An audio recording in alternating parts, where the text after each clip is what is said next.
तो यूपीएससी या आईएएस की तैयारी के लिए कोचिंग की जाए या सेल्फ स्टडी की जाए, तो यार ये क्वेश्चन बहुत लोग पूछ रहे हैं, तो इसको आज क्लियर ही कर देते हैं।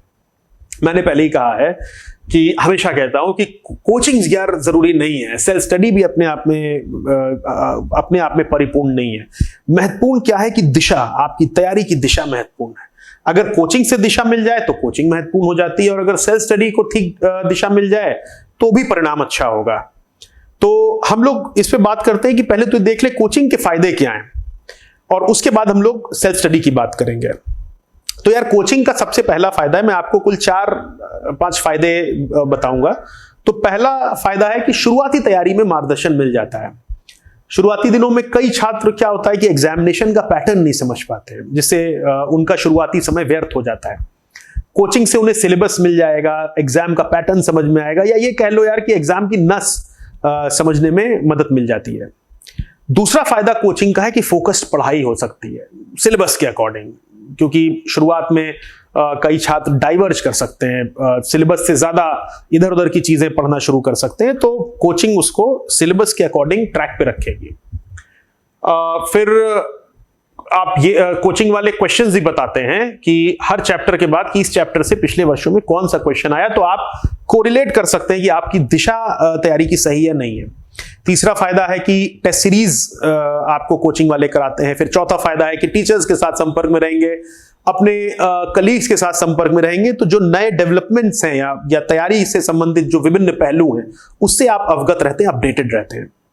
और एक और फायदा यार कि एनवायरनमेंट, एक माहौल मिलता है एक स्वच्छ कंपटीशन का, हेल्दी कंपटीशन का, उससे पॉजिटिव एनर्जी आती है। आप कंपटीशन में रहेंगे तो चार्ज अप रहेंगे, आप लोगों को देखते रहेंगे तो आप अपने आप को भी होश में रखेंगे कि रिलैक्स नहीं होना है। लेकिन एक चीज ध्यान रखिए, इन सारे फायदों के साथ एक वर्ड ऑफ कॉशन, एक सतर्क करने वाली बात मैं आपको बता रहा हूं कि पब्लिसिटी से मत कैरिड अवे होइएगा। बहुत ज्यादा जो पब्लिसिटी देखें या बहुत जो देखने में आकर्षक कोचिंग लगे, अगर उसमें फंस गए और उसमें क्वालिटी नहीं हुई तो ये सिर्फ आपके समय को व्यर्थ कर देगा, आपकी जो रिसोर्सेज हैं, आपके मनोबल को भी बर्बाद करने में कोई कसर नहीं छोड़ेगा। एक बार फंस गए तो आपका समय भी गया, पैसा भी गया, और आपको दिशा भी नहीं मिली। तो मेरा इसमें सुझाव आपको है कि अच्छे से रिसर्च कर लीजिए, पहले ज्वाइन करने से पहले अच्छे से सलाह मशवरा कर लीजिए जो आपके सीनियर मित्र हैं या कलीग्स हैं, उसके बाद ही किसी कोचिंग इंस्टीट्यूट को ज्वाइन कर लिया।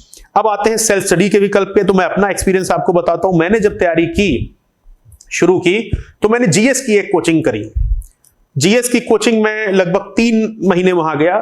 कुछ सब्जेक्ट्स में वो लोग अच्छा पढ़ाते थे, कुछ सब्जेक्ट्स में बहुत नॉर्मल थे। उस वक्त 2 ऑप्शनल सब्जेक्ट्स होते थे, पब्लिक एडमिनिस्ट्रेशन और ज्योग्राफी मेरा ऑप्शनल सब्जेक्ट था। मैंने ज्वाइन की कोचिंग, लेकिन कुछ ही दिनों में मैंने छोड़ दी। मैं संतुष्ट नहीं था। जैसा कि मैंने कहा कि एक बार ज्वाइन कर लिया तो कभी कभी मजबूरी हो जाती कि आप उसी में फंसे रह जाते, लेकिन मैंने निर्णय लिया, मैं छोड़ के वापस लखनऊ आ गया और उसके बाद मैंने पूरी सेल्फ स्टडी करी। यानी कि जीएस में एक सब्जेक्ट था पॉलिटी, जिसको मैंने कोचिंग के माध्यम से पढ़ा, वो भी आधे के बाद छोड़ दिया। और पब्लिक एडमिनिस्ट्रेशन और ज्योग्राफी तो मैंने पूरा सेल्फ स्टडी की है।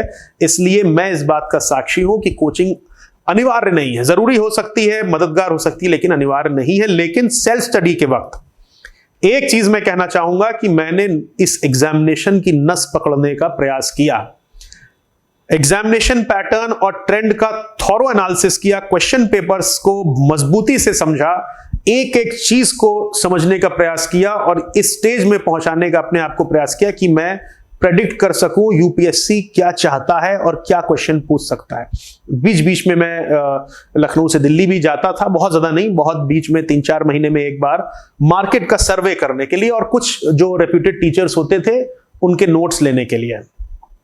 उसके बाद में जो टॉपर्स के आंसर्स होते हैं वो इंटरनेट पे अवेलेबल होते हैं, उसको एनालाइज करता था कि भाई टॉपर किस तरह लिखता है, तो एक आंसर राइटिंग का क्या फ्रेमवर्क होना चाहिए, इसको जानने का प्रयास करता था। और जितने भी अवेलेबल मटेरियल थे, मैगजीन्स थी, उन सबको पढ़ता था और इस तरह से सेल्फ स्टडी सही दिशा में कैसे करनी है ये मैंने करने का प्रयास किया। अपनी अलर्टनेस को हमेशा ऑन रखिए, तैयारी को हमेशा दिशा दिखाने का प्रयास कीजिए। धारा में नहीं बहना है, हमेशा अपना जीपीएस ऑन करके रखना है ताकि दिशा ठीक रहे। तो सेल्फ स्टडी से भी किया जा सकता है, बस दिशा का ज्ञान रखना होगा और ऐसी कोई अनिवार्यता किसी और चीज की नहीं है। बाय।